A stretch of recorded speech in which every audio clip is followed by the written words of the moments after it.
Good morning class. तो आज हम लोगों को पढ़ना है केमिस्ट्री में चैप्टर 3 जिसका नाम है कार्बन एंड इट्स कंपाउंड। ठीक है, तो कार्बन तो हर जगह है, मतलब हमारी बॉडी से लेकर के हमारा फूड मटेरियल और हमारा इन्वायरमेंट हर जगह कार्बन है। ठीक है, तो देखते हैं क्या लिखा हुआ है। Carbon is a very amazing versatile element. Carbon एक वर्सटाइल एलिमेंट है। Its forms a large number of compounds. Carbon जो है लार्ज नंबर ऑफ कंपाउंड्स बनाता है। In fact there are more compounds of carbon than there are of all elements put together. अगर carbon और दूसरे element को साथ में रख देखें तो कार्बन के बहुत सारे कंपाउंड अवेलेबल हैं। Food, clothes, medicine, paper, rubber, plastic, dye, paints, cosmetic, soap and detergents and polymers, furniture, coal, kerosene, liquid petroleum gas, compressed natural gas, diesel and many other important things contain carbon in the combined form और other element। देखो, जो हमारा carbon है, carbon के बहुत सारे compound हमारे nature में, इन्वायरमेंट में प्रेजेंट हैं। जैसे हमारा क्लोथ हो गया, मेडिसिन हो गया, पेपर हो गया, रबर हो गया, प्लास्टिक हो गया, केरोसिन हो गया, लिक्विड पेट्रोलियम गैस, सीएनजी हो गया। ये सब और भी अदर इम्पॉर्टेंट थिंग्स हैं जो कार्बन से बनी हुई हैं और दूसरे एलिमेंट से। Many other important things contain carbon in the combined form with other elements. मतलब चीज़ें बनी हैं कार्बन और दूसरे एलिमेंट के कंबाइंड फॉर्म से। Carbon as an element as well as in the combined form of emissions significant to us. मतलब carbon का एलिमेंटल फॉर्म में और कार्बन का दूसरे फॉर्म में भी हमारे लाइफ में बहुत सारा सिग्निफिकेंस है। Carbon is also an important constituent of all living structure. Carbon हमारे लिविंग स्ट्रक्चर का भी एक इम्पॉर्टेंट कॉन्स्टिट्यूएंट है। In fact all living things, plant, animals are made of carbon. सभी लिविंग थिंग्स, प्लांट हुआ, एनिमल्स हुआ, ये कार्बन का बना हुआ है। The amount of carbon present in the earth crust and in the atmosphere is quite small. The amount of carbon present in the earth crust and in the atmosphere is quite small. मतलब carbon का जो percentage है अर्थ और atmosphere में बहुत कम है। For example, earth crust has only 0.02% carbon. ठीक है, अर्थ क्रस्ट में कितना कार्बन है? 0.02% carbon in the form of minerals, जो कि मिनरल्स के फॉर्म में है। As a carbohydrate, hydrogen carbonate.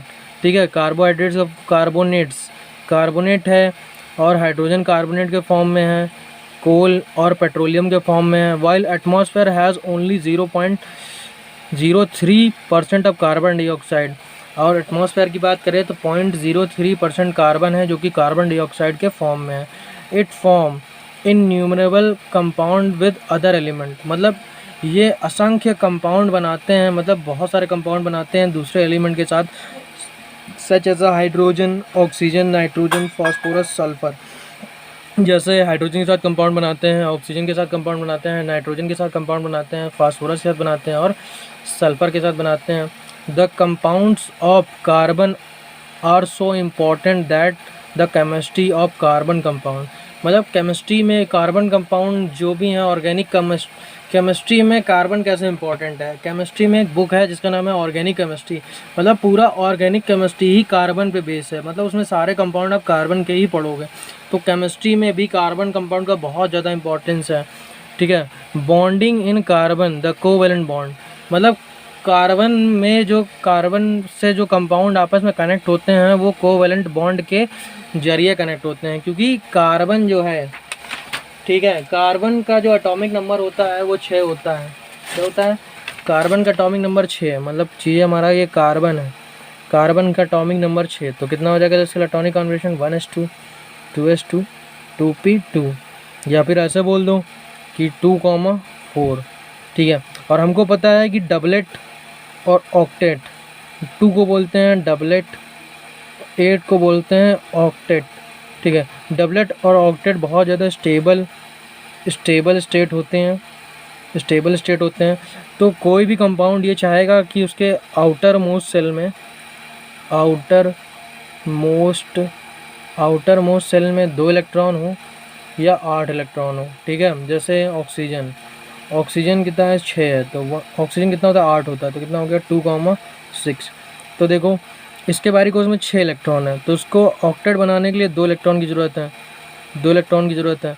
और इसके पास 4 हैं, तो उसको आउटर मोस्ट शेल में 4 इलेक्ट्रॉन, उसको 4 इलेक्ट्रॉन की ज़रूरत है।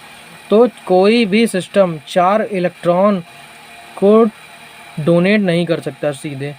4 इलेक्ट्रॉन को बोले कि सीधे कोई एलिमेंट एक्स है, इससे 4 इलेक्ट्रॉन निकाल लो तो उसमें बन जाए 4+, तो ऐसा नहीं होता है। कार्बन के आउटर मोस्ट शेल में 4 इलेक्ट्रॉन है, तो उसको 4 इलेक्ट्रॉन और चाहिए, तो ट्रांसफ़र से नहीं मिलेगा इसको कि कोई आ जाए उसको 4 इलेक्ट्रॉन ट्रांसफ़र कर दे, इसका इलेक्ट्रॉनिक कॉन्फ़िगरेशन 8 हो जाए। ट्रांसफ़र से नहीं होगा, शेयरिंग होगी। मतलब कार्बन को अगर अपना 4 बॉन्ड बनाना, 4 मतलब कार्बन का आउटर मोस्ट शेल में 4 इलेक्ट्रॉन है, उसको 4 इलेक्ट्रॉन और चाहिए, तो ये 4 इलेक्ट्रॉन शेयर करेगा, मतलब ट्रांसफ़र नहीं करेगा। मैंने पढ़ाया था ना कि जब इलेक्ट्रॉनों का ट्रांसफ़र होता है तो कौन सा बॉन्ड बनता है? आयनिक बॉन्ड बनता है। कौन सा बॉन्ड बनता है? आयनिक बॉन्ड बनता है। तो कार्बन आयनिक बॉन्ड नहीं बनाता, क्योंकि कार्बन में कोई इलेक्ट्रॉन को ट्रांसफ़र नहीं करता है। कार्बन में होता क्या है? शेयरिंग ऑफ इलेक्ट्रॉन होता है। जैसे देखो, जैसे कार्बन है हमारा, कितना है? 6, तो क्या हो गया? 2,4। अब हमको हाइड्रोजन ले लो, हाइड्रोजन का कितना होता है? 1 होता है। अच्छा, मैंने बताया डबलेट और ऑक्टेट क्या होता है? स्टेबल होता है। तो हाइड्रोजन को 1 इलेक्ट्रॉन चाहिए, तो इसका ऑक्टेट पूरा हो जाएगा, इसका डबलेट पूरा हो जाएगा, और इसको 4 इलेक्ट्रॉन चाहिए, तो क्या करेगा कार्बन की बारी को उसमें कितने इलेक्ट्रॉन? 4 इलेक्ट्रॉन। तो क्या करेगा? 1 2 3 4 इलेक्ट्रॉन इसने रखा। हाइड्रोजन के पास 1 इलेक्ट्रॉन, तो 4 हाइड्रोजन यहाँ आएंगे। एक हाइड्रोजन ने अपना इलेक्ट्रॉन रखा, दूसरे हाइड्रोजन ने अपना, तीसरे हाइड्रोजन ने अपना, और चौथे हाइड्रोजन ने अपना इलेक्ट्रॉन रखा। तो ये हाइड्रोजन को 2 इलेक्ट्रॉन की चाहिए ज़रूरत थी डबलेट बनाने के लिए, तो ये हाइड्रोजन ने क्या बना लिया? डबलेट बना लिया। अब कार्बन को 8 इलेक्ट्रॉन चाहिए, तो कार्बन का 1 2 3 4, तो ये और 4 बॉन्ड से ले लेगा, एक ये 5, 6, ये 7 और ये 8। तो इस तरह से जो बॉन्ड बनता है उन्हें बोलते हैं कोवैलेंट। क्या बोलते हैं? Covalent bond. क्या बन गया? कोवैलेंट बॉन्ड बन गया हमारा। तो हमारा जितना भी कार्बन का एलिमेंट होता है ये कोवैलेंट बॉन्ड बनाता है, आयनिक बॉन्ड नहीं बनाता। और कोवैलेंट बॉन्ड वो होते हैं जो इलेक्ट्रॉनों की किससे बनते हैं?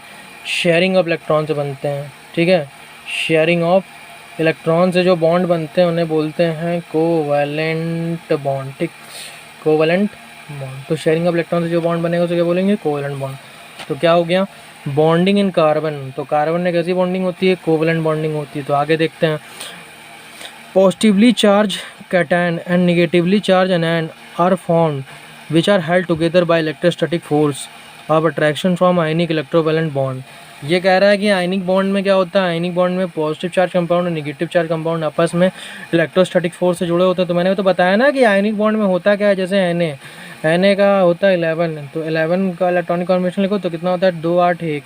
तो सोडियम का इनर जो आउटर मोस्ट शेल है इसमें 1 इलेक्ट्रॉन है, और क्लोरीन कितना होता है? 2 8 7। तो क्लोरीन की बारी को उसमें 7 इलेक्ट्रॉन है, क्लोरीन को 1 इलेक्ट्रॉन चाहिए, तो सोडियम क्या करेगा? अपना 1 इलेक्ट्रॉन दे देगा। सोडियम बनाएगा 2,8, क्लोरीन बनाएगा 2 8, और ये वाले में 7 में गया तो 8। तो क्या हो रहा है? सोडियम 1 इलेक्ट्रॉन निकाल रहा अपने से, सोडियम क्या बनना है? Na+ बनना है। क्लोरीन 1 इलेक्ट्रॉन को गेन कर रहा है, तो क्लोरीन क्या बनना है? Cl- बनना है। तो इस तरह से आयनिक कंपाउंड बनता है जब कंप्लीट ट्रांसफ़र ऑफ इलेक्ट्रॉन होता है। जब कंप्लीट ट्रांसफ़र ऑफ इलेक्ट्रॉन होता है तो आयनिक बॉन्ड बनता है। तो ये बात आयनिक बॉन्ड की कर रहे थे ये लोग।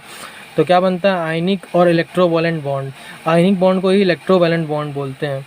The ionic compound have very high melting and boiling point. Ionic compound का क्या होता है? मेल्टिंग पॉइंट और बॉइलिंग पॉइंट बहुत ज़्यादा हाई होता है। Conduct electricity. आयनिक कंपाउंड में क्या होता है? पॉजिटिव और नेगेटिव चार्ज होता है, और वाटर में भी क्या होता है? पॉजिटिव और नेगेटिव चार्ज। तो क्या होता है आयनिक कंपाउंड में? बिजली कैसे, मतलब जो इलेक्ट्रिसिटी होती है कैसे फ्लो होती है? इलेक्ट्रिसिटी जो फ्लो होती है आयंस की वजह से फ्लो होती है। तो आयनिक कंपाउंड में तो वैसे ही पॉजिटिव नेगेटिव चार्ज है, तो क्या होगा? इलेक्ट्रिसिटी ईजिली फ्लो हो जाएगी। ठीक है। The nature of bonding ionic compound can easily explain their property. Ionic compound की जो बॉन्डिंग है उनकी प्रॉपर्टी को ईजिली एक्सप्लेन कर सकती है। ठीक है। Let us study properties of some common compound of carbon. कुछ कार्बन के कॉमन कंपाउंड की हमें प्रॉपर्टीज़ पढ़नी है। The melting and boiling point of some carbon compound are given in the table. कुछ कार्बन के कंपाउंड हैं जिनकी मेल्टिंग पॉइंट और बॉइलिंग पॉइंट हमें गिवन है। जैसे कार्बन का पहला कंपाउंड है मेथेन। अगर एक कार्बन के साथ 4 हाइड्रोजन लगा तो उसका नाम होता है मेथेन। और मेथेन का जो बॉइलिंग पॉइंट होता है 111 केल्विन, और मेल्टिंग पॉइंट होता है 90 केल्विन। अगर 2 कार्बन के साथ 6 हाइड्रोजन लगा दो, देखो ऐसे होता है ये। अगर हमको वैलेंसी सेटिस्फाई करनी है, क्या करना है? वैलेंसी सेटिस्फाई करनी है, तो हमको देखो जैसे कार्बन है, कार्बन एक बार में 4 चीज़ों से ही जुड़ जाता है। अब हमें 2 कार्बन का चीज़ बनाना है, 2 कार्बन की हमें थिंग्स बनानी है, तो एक कार्बन से 4 बॉन्ड बनते हैं। तो देखो 1 bond, 2 bond, 3 bond, 4 bond, 1 bond, 2 bond, 3 bond और 4 बॉन्ड। तो फिर कार्बन की वैलेंसी आप हाइड्रोजन सेटिस्फाई करा दो। जितनी जगह वैलेंसी छूट रही है सब जगह क्या लगा दो, हाइड्रोजन लगा दो। लगा दिया हाइड्रोजन, देखो कितना हो गया। कार्बन गिनो 1 2 तो लिख दिया C2। हाइड्रोजन गिनो 1 2 3 4 5 6 तो कितना हो गया C2H6। C2H6 का नाम क्या होता है, इथेन होता है। अब मीथेन क्या होता है, CH4। अगर एक ही कार्बन है तो उसकी वैलेंसी कितनी है, 4। अगर चारों वैलेंसी हाइड्रोजन से पूरा करोगे आप तो क्या बनेगा, CH4 बनेगा। देखो एक कार्बन 4 हाइड्रोजन, CH4 का नाम क्या है, मीथेन नाम है। क्या नाम है, मीथेन नाम है। अगर आपको 3 कार्बन से बना हुआ कंपाउंड बनाना है, 3 कार्बन से, तो कार्बन की वैलेंसी पूरा करना शुरू करो। 1 बॉन्ड पहले बन चुका है, 3 बॉन्ड और बनेंगे। 1 और 2 बॉन्ड बन गया इस कार्बन पे, देखो 1 बॉन्ड, ये 1 बॉन्ड, 2 बॉन्ड बन चुका है तो 2 बॉन्ड और बना दो। इस कार्बन पे 1 बॉन्ड बना तो 1 2 3 बना दो। अब सारी वैलेंसी हाइड्रोजन से पूरा कर दो, जितना जगह बनाई है सब हाइड्रोजन लगा दो। क्या करा, हाइड्रोजन लगा दिया, हाइड्रोजन लगा दिया। तो कितना हो गया, 1 2 3, 3 कार्बन हो गया तो लिख दिया C3। H गिनो 1 2 3 4 5 6 7 8 तो कितना हो गया C3H8 हो गया। देखो कितना है, 3 हाइड्रोजन और 2 हाइड्रोजन 8। तो क्या हो गया, C3H8 को बोलते हैं प्रोपेन। क्या बोलते हैं, प्रोपेन बोलते, तो प्रोपेन बन गया। अगर आपसे कोई कहे ब्यूटेन बनाओ तो ब्यूटेन बनाना है तो क्या होगा, 1 2 3 4 कार्बन जोड़ो, वैलेंसी सेटिस्फाई करो। एक पहले लगा है, 3 बॉन्ड और बनेगा, जिसमें 1 और 1 2 बॉन्ड तो 2 बॉन्ड और बनाओ। इसमें 1 और 1 2 बॉन्ड तो 2 बॉन्ड और बनाओ। इसमें 1 बॉन्ड पहले बन चुका है तो 3 बॉन्ड बनाओ। अब सारी वैलेंसी किससे कंबाइन कर दो, हाइड्रोजन से कंबाइन कर दो, बराबर कर दो, हाइड्रोजन लगा दो, यहाँ भी हाइड्रोजन लगा दो, यहाँ भी और यहाँ भी। अब देखो इसमें कितना कार्बन है, 1 2 3 4 कार्बन है, C4 लिख लिया। 4 कार्बन है तो C4 लिख लिया। हाइड्रोजन गिनो 3 और 3 6, किनारे किनारे मिलाकर 6 हो गए, और बीच में कितने, 2 2 4 तो 10। तो C4H10, C4H10 का नाम क्या होता है, ब्यूटेन होता है। ठीक है, तो इस तरह से हम कार्बन के कंपाउंड की वैलेंसी को कंप्लीट कर सकते हैं। अब हम आगे देखते हैं क्या लिखा हुआ है इसमें। ठीक है, तो एथेनॉल, एथेनॉल है, क्लोरोफॉर्म एसिटिक एसिड है। अब एथेनॉल की बात करें, किसकी बात करें, एथेनॉल की बात कर लें, तो कहीं पे OH ग्रुप होता है तो उसको बोलते हैं हाइड्रोक्सी ग्रुप। कौन सा ग्रुप होता है, हाइड्रोक्सी, या इसको बोलते हैं अल्कोहलिक ग्रुप। क्या बोलते हैं, अल्कोहलिक ग्रुप। अगर किसी कंपाउंड में आपका OH लगा है तो उसको बोलते हैं अल्कोहल, और इस ग्रुप को बोलते हैं हाइड्रोक्सी ग्रुप या अल्कोहलिक ग्रुप बोलते हैं। जैसे मान लो कि हमारा 2 कार्बन था, 2 कार्बन पे हमने एक H ना लगा करके, जैसे 2 कार्बन था, एक H हटा करके हमने OH लगा लिया तो ये अल्कोहल बन गया। अब इसकी कार्बन की वैलेंसी पूरी कर लो, तो यहाँ एक H लगा दिया, यहाँ एक H लगा दिया, यहाँ एक H और यहाँ एक H, यहाँ एक H। तो क्या हो गया, देखो कार्बन कितने हैं, 1 और 1 2 कार्बन, तो C2 लिख लिया। H कितने हैं, 1 2 3 4 5, C2H5 लिख लिया हमने। अब देखो एक वैलेंसी बच रही जो किससे जुड़ा है, OH से, तो क्या लगा दिया हमने, OH। तो C2H5OH हमारा। अब कहीं तो ये C2H5 हो गया, तो किसका एग्जाम्पल है, हमारा अल्कोहल का एग्जाम्पल है। अल्कोहल का एग्जाम्पल है, कहीं पे एक कार्बन होता है तो उसको बोलते हैं मेथ। क्या बोलते हैं, मेथ बोलते हैं। कहीं पे 2 कार्बन होता है तो उसको बोलते हैं एथ। ठीक है, तो उसमें कितने कार्बन है, 2 कार्बन है तो एथ हो गया। और OH फंक्शनल ग्रुप लगा है तो क्या OH की वजह से होता है ऑल, तो क्या हो गया, एथेन। 2 कार्बन की वजह से इसका नाम है एथेन, और OH लगा है तो हो गया एथेनॉल, तो क्या हो गया, एथेनॉल। और इसको बोलते हैं एथिल अल्कोहल। क्या बोलते हैं, एथिल अल्कोहल। तो ये हमारा क्या हो गया, अल्कोहल का एग्जाम्पल हो गया। वही लिखा हुआ है कि CH3CH2OH एथेनॉल, एथिल अल्कोहल। इसका मेल्टिंग पॉइंट 156 है और इसका बॉइलिंग पॉइंट कितना है, 351। क्लोरोफॉर्म का फॉर्मूला होता है CHCl3। कहीं पे लिखा है CHCl3 तो उसको बोलते हैं क्लोरोफॉर्म। क्लोरोफॉर्म का मेल्टिंग पॉइंट है 209 केल्विन और इसका बॉइलिंग पॉइंट है 334 केल्विन। और कहीं पे अगर COOH ग्रुप आपको मिल जाए तो उसे बोलते हैं एसिड ग्रुप, और एसिड ग्रुप के लिए आता है ओइक एसिड। ठीक है, तो CH3COOH को बोलते हैं एसिटिक एसिड। इसका मेल्टिंग पॉइंट है 290, इसका बॉइलिंग पॉइंट है 391। ओके, अच्छा, किसी एटम की कंबाइनिंग कैपेसिटी जो होती है उसकी वैलेंसी होती है। जैसे कार्बन, कार्बन कितना होता है, 6 होता है। ठीक है, 6 हो गया तो कितना हो गया, 1s2 2s2 2p2। तो ये इलेक्ट्रॉनिक कॉन्फिगरेशन ये आपको लिखना नहीं, आपको वही लिखना है 2,8 वाला। तो कितना हो गया, 2,4। तो कार्बन का वैलेंसी, देखो आपको वैलेंसी पढ़ना है, वैलेंसी क्या होता है। ठीक है, तो वैलेंसी का मतलब होता है आउटर मोस्ट सेल में प्रेजेंट इलेक्ट्रॉनों की संख्या। आउटर मोस्ट परसेंट में प्रेजेंट नंबर ऑफ इलेक्ट्रॉन क्या होता है, वैलेंसी होता है। तो का ठीक है, आउटर मोस्ट सेल में जितना भी इलेक्ट्रॉन प्रेजेंट होता है उसका वैलेंसी होता है, ठीक है, जितना भी इलेक्ट्रॉन प्रेजेंट होता है वैलेंसी। तो कार्बन जो था, कार्बन कितना था 6, तो इसका आउटर मोस्ट सेल में कितने इलेक्ट्रॉन था 4, तो कार्बन की वैलेंसी 4 है। तो मतलब कार्बन को कितनी चीज़ चाहिए जुड़ने के लिए, इसका ऑक्टेट कंप्लीट हो जाए तो उसको 4 चाहिए, तभी तो उसका ऑक्टेट कंप्लीट होगा। जैसे हमें निकालना है ऑक्सीजन की वैलेंसी, ऑक्सीजन का वैलेंसी निकालना है, ठीक है। देखो 1 से 4 तक की वैलेंसी का तो रूल सेम है, 1 से 4 तक की वैलेंसी में कोई दिक्कत नहीं। लेकिन अगर 5 से 8, अगर आउटर मोस्ट सेल में 5 to 8 इलेक्ट्रॉन आ गए, कितने आ गए 5 to 8 इलेक्ट्रॉन आ गए, तो कितने कर देते हैं 8 माइनस n कर देते हैं, मतलब 8 में से जितना भी आउटर मोस्ट सेल में इलेक्ट्रॉन है उसे घटा देते हैं।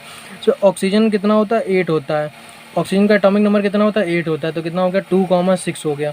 अब ये कितना है, ये 4 से बड़ा है ना 6, 4 से बड़ा है तो रूल क्या होगा वैलेंसी का, वैलेंसी का रूल होगा n minus outermost cell में प्रेजेंट इलेक्ट्रॉनों की संख्या, तो कितना हो गया n-6। तो मैंने बताया कि 8n कितना रखना है 8 रखना है, तो कितना हो गया 8-6, तो वैलेंसी कितनी होगी 2, और ऑक्सीजन की वैलेंसी कितनी होगी 2। और ऐसे भी देख सकते हो कि ऑक्सीजन के बाहरी कोश में कितने इलेक्ट्रॉन है 6, तो उसको ऑक्टेट बनाने के लिए मतलब 8 बनाने के लिए कितने चाहिए 2 ही तो चाहिए, तो वैलेंसी कितनी आ गई, इसकी वैलेंसी आ गई 2। तो ऑक्सीजन की वैलेंसी कितनी होती है 2, तो मतलब ऑक्टेट या डबलेट बनाने के लिए जितने इलेक्ट्रॉन चाहिए होते हैं वो उसकी वैलेंसी होती है। जैसे नाइट्रोजन देख लेते हैं, नाइट्रोजन का एटॉमिक नंबर होता है 7, तो कितना हो गया 2,5। तो हम डायरेक्ट देखें तो 5 इलेक्ट्रॉन है तो हमको 3 इलेक्ट्रॉन और चाहिए होंगे तभी तो 8 बनेगा, तो ये डायरेक्ट की बात हो गई। अब रूल से निकालो, तो रूल क्या होता है 8 माइनस n लिख लो, ये 8 माइनस n कर लो, कहाँ लिख दिया था 8 माइनस n कर लो, n आउटर मोस्ट सेल में प्रेजेंट इलेक्ट्रॉनों की संख्या थी। तो आउटर मोस्ट सेल में कितने इलेक्ट्रॉन है 5, तो क्या कर देंगे 8 माइनस 5 कर देंगे, तो 8 माइनस 5 करेंगे तो कितना आ जाएगा 3। तो नाइट्रोजन की वैलेंसी पता चल गई कितनी है हमारी 3। तो इस तरह से किसी कंपाउंड की वैलेंसी निकाल सकते हैं, और जब हमें वैलेंसी निकालना आएगा तभी हम कोवेलेंट कंपाउंड को क्या कर सकते हैं ईजिली हैंडल कर सकते हैं, ठीक है। अब मान लो क्लोरीन है, क्लोरीन की वैलेंसी निकालनी है, तो क्लोरीन कितना होता है 17 होता है, तो कितना हो गया 2, 8, 7। तो हमें वैलेंसी निकालनी है, तो वैलेंसी कितना होता है 8। अगर ये लास्ट जो वैल्यू है ये 4 से बड़ी है तो 8 माइनस करते हैं, तो 8 माइनस 7 तो कितना आ गया 1। तो क्लोरीन की वैलेंसी कितनी आ गई 1। तो इस तरह से हम किसी कंपाउंड का क्या निकाल सकते हैं वैलेंसी निकाल सकते हैं, ठीक है। क्या कर सकते हैं किसी कंपाउंड की हम वैलेंसी को निकाल सकते हैं।